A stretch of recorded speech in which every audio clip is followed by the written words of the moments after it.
Yan mga boss, Toyota Hilux. Kakabitan naman siya ng GPNE. Ayan, makita nyo. H4. So ipakita lang namin sa inyo kung paano kinakabit ito. Okay, ito yung H4 na valve. Kakabitan na rin namin siya ng ng park light na puti. Ayan. Madali lang naman ito. Pakita ko lang sa inyo kung paano kakalasin. Ayan. Testingin lang namin yung ilaw. Buhay mo nga, headlight. Yan, okay. So yung niya, yung liwanag niya, yun. High beam. Low beam. Yan. Okay, so papalitan na namin yan. Patay mo na. Sige, kalasin mo na dito. Parin eh. At ituturo ko lang dito kay Pogi kung paano magkalas. Yan. Sige, kalasin mo na yan. Tanggalin mo muna yung pinaka Wala kang tatanggalin na cable tie. Ay, na dyan, cutter blade. Tape na, may tape na. Kaya mo siya. Yung sakit lang. Yung sakit lang. Yan. Medyo sikip lang dyan, pero makikita niya naman yung dyan. Sakit. Kailangan niya lang may unplug yun.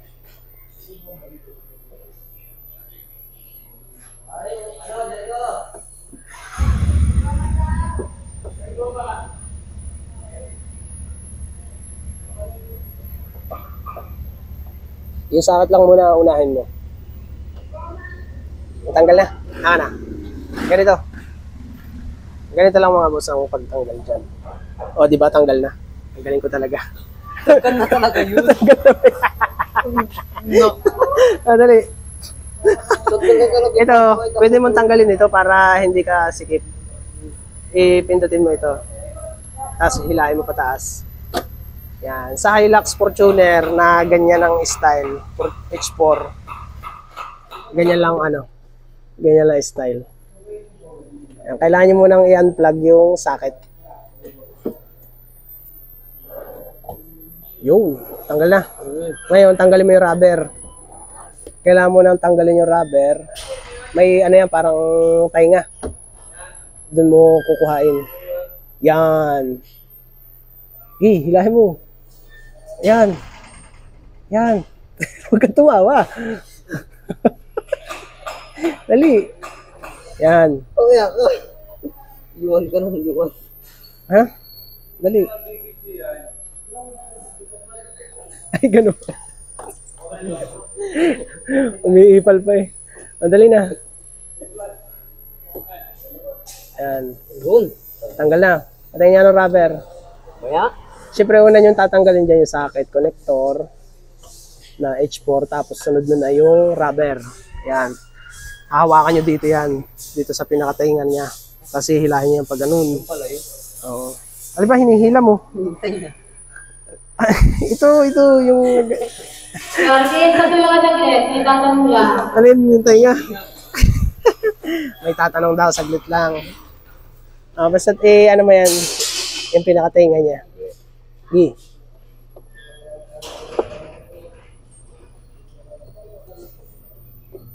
Kuhain mo yun, nasa ibabaw yung pinakatainga niya. Yan, tapos hilahin mo video pababa para maburikat yung yung mismong rubber. Yan, o di ba mas madali. Hilahin mo pababa. Di ba pag nahawakan mo yung rubber, yung tainga. Oo, mamaya. Oo, madali. Tapos hilahin mo pababa. Pag hindi kaya pababa, yung tainga sa ilalim ang hilahin mo pataas. Gipit ba? Ang in-apply. Oh, hindi, ganito lang yan, tinan mo.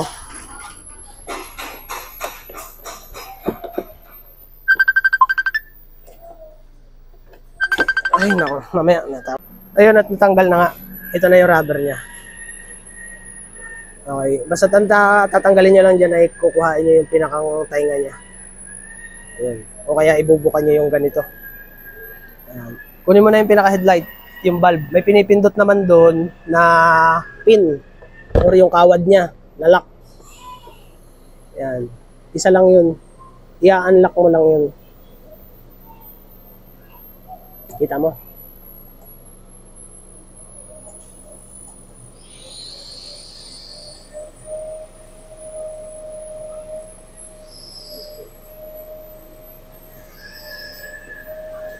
Tanggal na.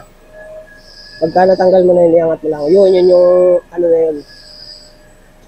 Yung pinakalak na yun. Yan. Ito. Ito yung pinakalak niya. Yan, ito. Yan lock na yan yung pinipindot. Habang kasi hindi na. Pati niya ako. Yan, ito yung valve. Huwag mo hawakan yung ganito.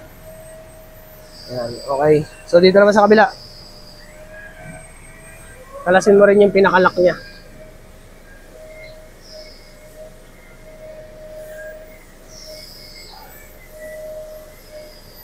Yung iba madali lang dukutin. Pero may time na yung dukutin na ano, katulad yan, mga alwan. Ngayon, ikabit mo na to, yung LED.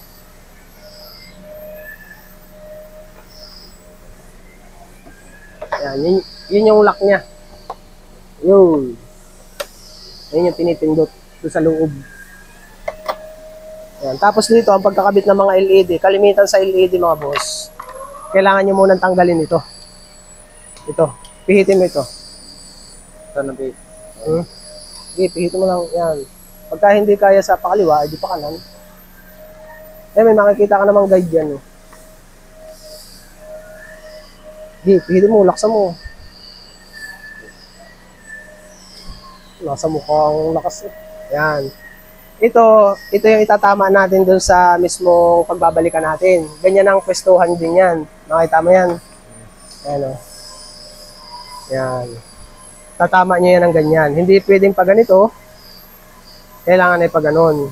Yan. Kasi dito ilulubog natin yung pinakalak niya. Yung kawad. Yan, dito. Tapos yan, may guide yan. Makikita mo naman yan kung ilan yung paa niya. Ayan o. Tingnan mo. Yan. Ipapasok mo lang din yun. Tapos, ang pagsasalpak noon, huwag kang titingin dito. Kakapain mo lang yun dito. Dito ka titingin. Tingnan mo dito. Yan. Sige, kapain mo dyan sa loob. Tapos, tumingin ka dito. Yan. Hindi yun malalaglag. Madali lang yun. Yan. Ganyan ang style. Ipapasok mo sa butas yung daliri. Tapos, titingnan mo diyan. Yan. Kakapain mo yan. Yan. Pihit mo. Kailangan pumantay sa ilalim yung guhit. Yun. Okay, papasok yan. Hindi naman yan papasok kung sala yung ano. Pumantay na.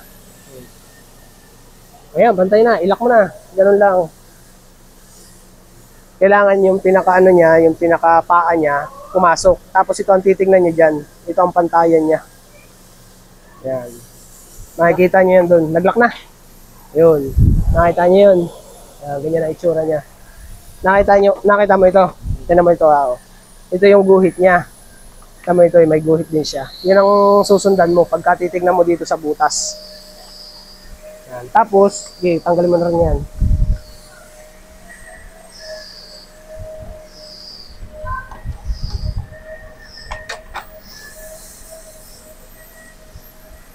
Sige, titignan mo.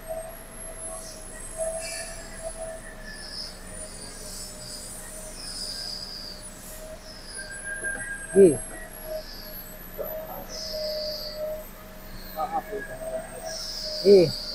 Sa braso ang lakas, huwag sa mukha. Minumukha mo ang lakas eh. Hindi kasi. Sa braso. Huwag sa mukha, nangirit ka eh. Masakit kasi. Sige na. Mas masakit pa ba sa breakup? Yay! Nahugot! Ano, hindi mo na napihit. Ata, ganito lang. Ayan o. Pipihit mo ganun. Matigas nga. Ayun, ganun lang. Oh.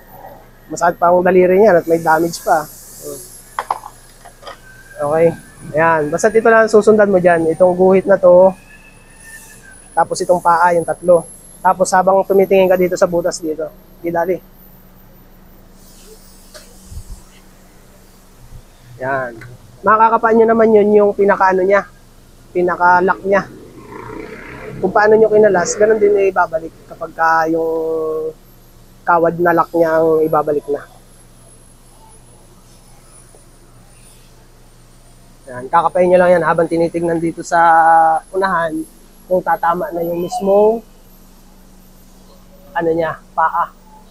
Kapag ka lumapat na yun at lapat na lahat siya, pwede nyo nang ilak yun sa likod. Yan, pwede nyo nang ilak yan dyan. Okay.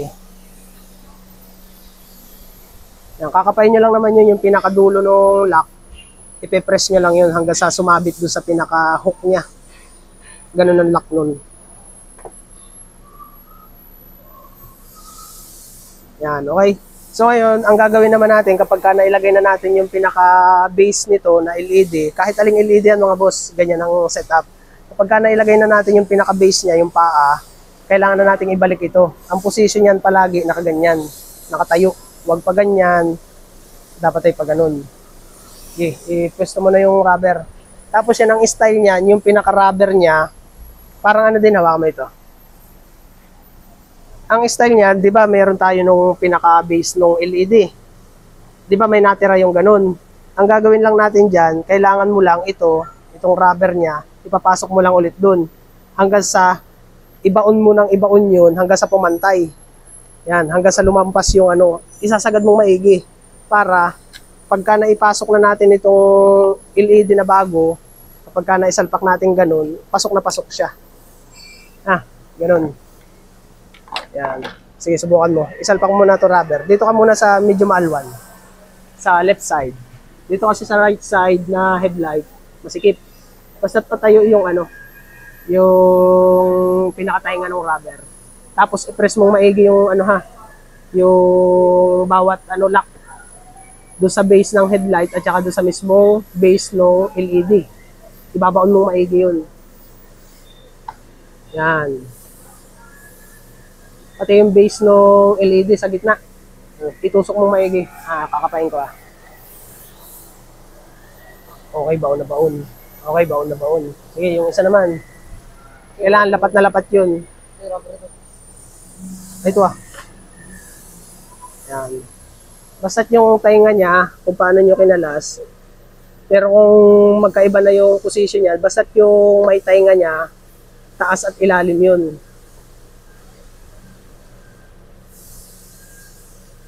Yan. Sige, press mong maigi yung ano, yung mismong lock niya. Kailangan nakalock yung maigi. Okay. Ngayon, ang gagawin mo naman, ipapasok mo na to. Yan naman, makita nyo yung may guide niya. Yan, makita mo yung may guide niya. Yan naman, pag pinasok natin ganun doon sa butas, hahanapin nyo lang kung saan siya sasalpak. Tapos ilalak mo yung ganun. At tatandaan nyo rin na ang ilalim niya or ang ibabaw niya, ang position, nakaganyan, ito yung nasa ilalim.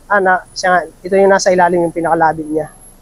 Or ito mismong tali or yung wire, siya yung nasa ilalim. Nakaganyan dapat siya, ang position. Yung iba kasi nagkakabit ay nakaganyan. Kaya nangyayari yung high beam at low beam niya, baligtad. Yan. Okay, ganyan dapat ang position niya na. O sige, pasok mo na.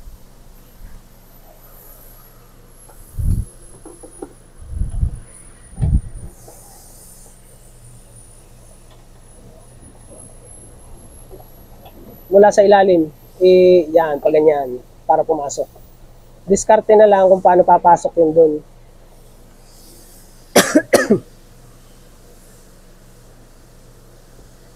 Yung iba naman, pagka sinisipag, kapag kayo sinisipag, tanggalin nyo ito. Para maalwan. May mga tornilyo lang yan dyan. Yan, makikita nyo, doon sa kabila. Kung kayo sinisipag, tanggalin nyo ito para umiiwas siyang ganun. Para mas madaling dukutin. Pero kung kayo matyaga, pwede nang dukutin niya na ganyan.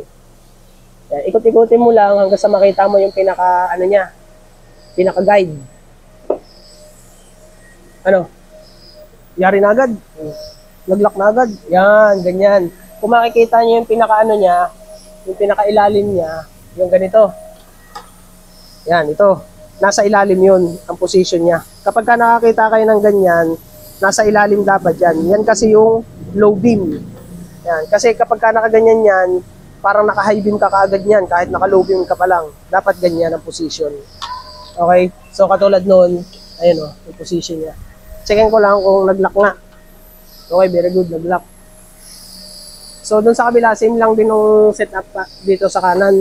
Ganoon lang din ang pagpasok nun. Kagandahan dito, Itong battery natin, wala yung lock niya. Hindi ko alam kung bakit nawala.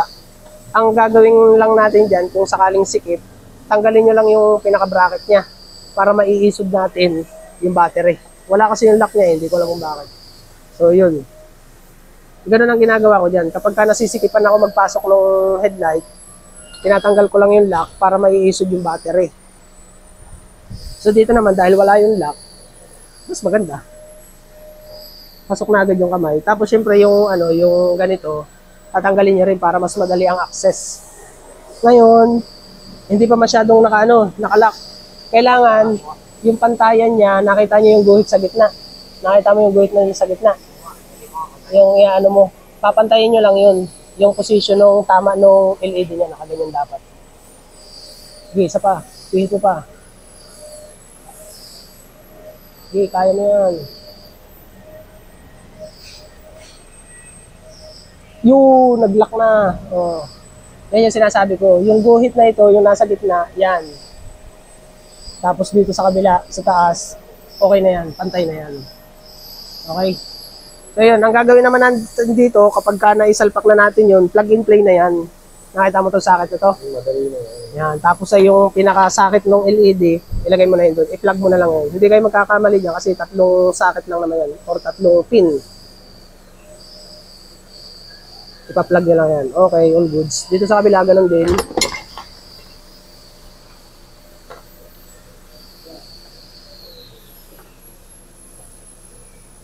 Ganyan lang ang pagkakabit ng mga LED. Sa H4 ganyan. Sa mga single LED light, mas madali. Kasi nasa bungad lang yun, wala nang tatanggaling rubber. Okay, testingin mo na. Titestingin naman namin ngayon, diretsuhan ha. Yan yung tinuturuan ko. Headlight. Yun, all goods. Okay, yan yung liwanag niya. At tingnan natin yung comparison katulad kanina. High beam. Yun, low beam.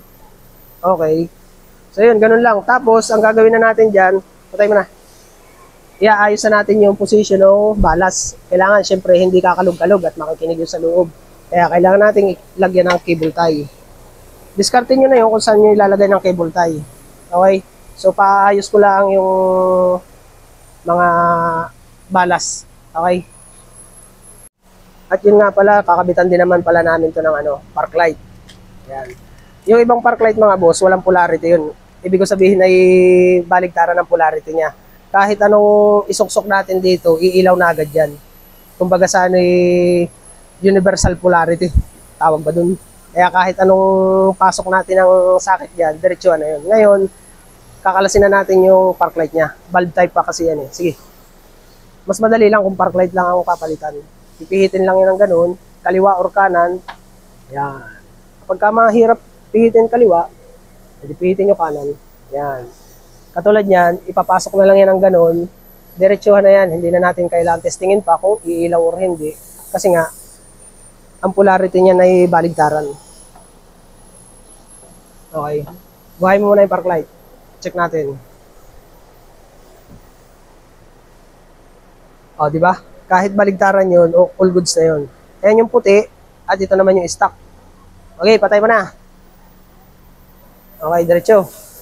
So, sa pagpapalit ng park light, diretsuhan lang yun. Doon naman tayo sa kabila.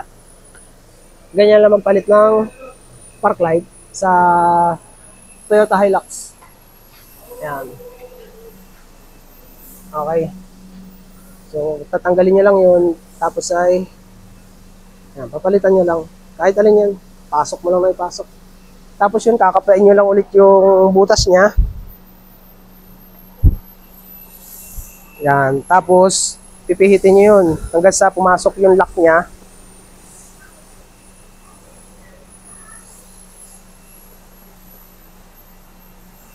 Yan, di, pasok mo lang. Ikutin mo lang kapag hindi pa pumapasok yung pinaka-lock niya. Ikutin mo lang.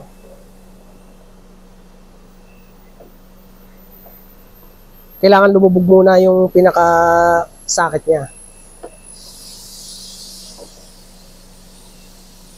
Ganyan talaga, may time na hindi agad papasok.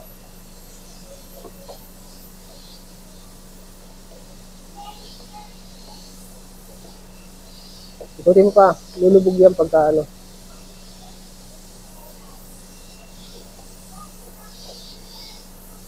Ano? Ako daw. Baka hindi compatible.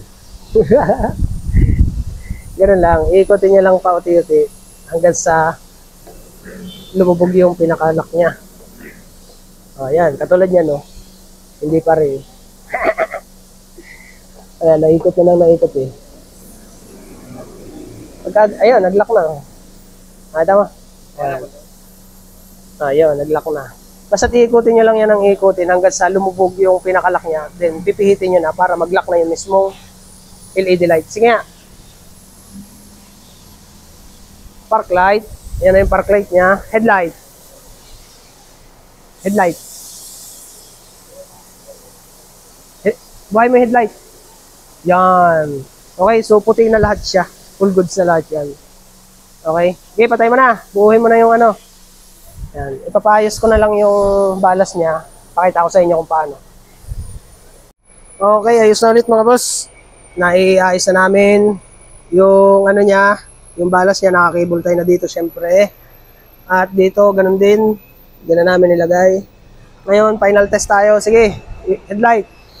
Park light muna. Yan. Check natin dito. Okay, headlight. Yun. Yan na yung itsura niya. High beam. Low beam. Yan. Check natin doon. High beam. Low beam. Okay, ayos na. Patay mo na. Ayos na. Toyota Hilux. Install lang no park light at LED headlight. Okay. Yun na nag-install, oh. Geng, geng. Okay. Okay na to. GPNE, yung H4. Okay. Thank you, thank you.